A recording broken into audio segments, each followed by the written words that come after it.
এগুলার ব্যাপারে কথা বললে আমাদেরকে এমন আবার শুনতে হয় রাজাকার। তা আমরা বলি যে তোমার দলের প্রতিষ্ঠাতা যিনি, তিনি কিন্তু করাচিতে থাকছে, পাকিস্তানের লেখাপড়া করছে, চাকরি করছে পাকিস্তান মিলিটারিতে, পাকিস্তান মিলিটারির অনুগত সদস্য ছিল। তখন বলে তাতে কি হয়েছে, উনি বীর মুক্তিযোদ্ধা। তা আমরা বলছি জামাতেও তো অনেক মুক্তিযোদ্ধা আছে, আর বিএমপি তো 1000-এর উপরে রাজাকার আছে। বলে না তাতে কি হয়েছে, আমরা মুক্তিযোদ্ধাদের দল। তারা বললাম তোমাদের প্রতিষ্ঠাকালীন সদস্য জাদু মিয়া, আব্দুর রহমান বিশ্বাস, ইনারা তো স্বীকৃত রাজাকার, তারা তো বাংলাদেশের স্বাধীনতা চাই নাই, অথচ প্রতিষ্ঠাতা সদস্য। তাহলে তোমাদের প্রতিষ্ঠাতা সদস্যদের অধিকাংশ যদি এমন হয়, তা তো তোমরা রাজাকারেরই সাপোর্ট করো, রাজাকারেরই দল। বলে না না, ওনাদেরকে আমরা ওন করি না, কোনো কিছুই ওন করে না। 2 দিন পরে নিজের বাপরেও ওন করা বন্ধ করে দিলে তারা। পরিস্থিতি তাদের এমন, লজ্জা লাগে তাদের। বলে 20 বছর তো তোমরা একসাথেই ছিলা, তখন রাজাকার ছিল না এরা? আর কোনো কথা নাই। বলে না, ওইটা একটা রাজনৈতিক জোট ছিল, ফায়দা হাসিলের ক্ষেত্রে আসি আমরা, সঙ্গে থাকলে সঙ্গী আর না থাকলে জঙ্গি। এই হচ্ছে তাদের স্বভাব। মূলত ইসলামের শত্রু যারা, আল কুফরু মিল্লাত ওয়াহিদ, কুফর হচ্ছে সব একই মিল্লাত।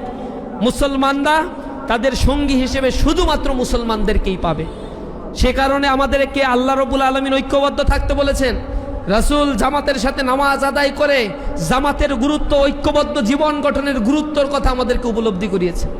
শুধু কি তাই, জামাতে নামাজ না পড়লে সেই ঘর বাড়িকে জ্বালিয়ে দেয়া তো আল্লাহ রাসূল কুণ্ঠাবোধ করেন নাই। বলছেন ওই ঘরগুলোকে আমি জ্বালিয়ে দিতে ইচ্ছা করে, যেই ঘরে জামাতে নামাজ হয়, মসজিদে ইমামের পিছনে নামাজ দাঁড়িয়ে যায়, অথচ যেই ঘরগুলোতে পুরুষেরা অবস্থান করে মসজিদে যায় না।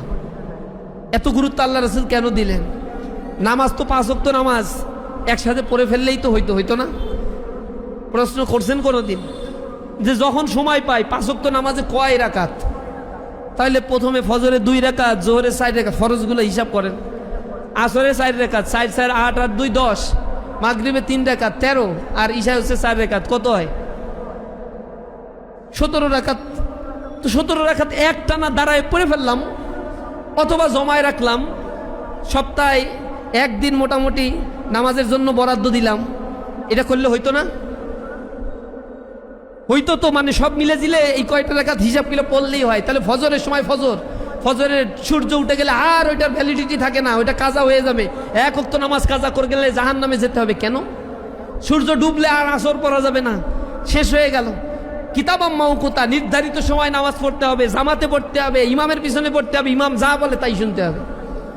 ইমাম রুকুতে গেলে তুমি সিজদায় যাও না, তোমার নামাজ হবে, ফাসেক হয়ে যাবে। ইমামের আগেও যাওয়া যাবে না, ইমামের পরেও যাওয়া যাবে না। যদি যাও তাহলে তুমি ফাসেক, তোমার নামাজই হবে না।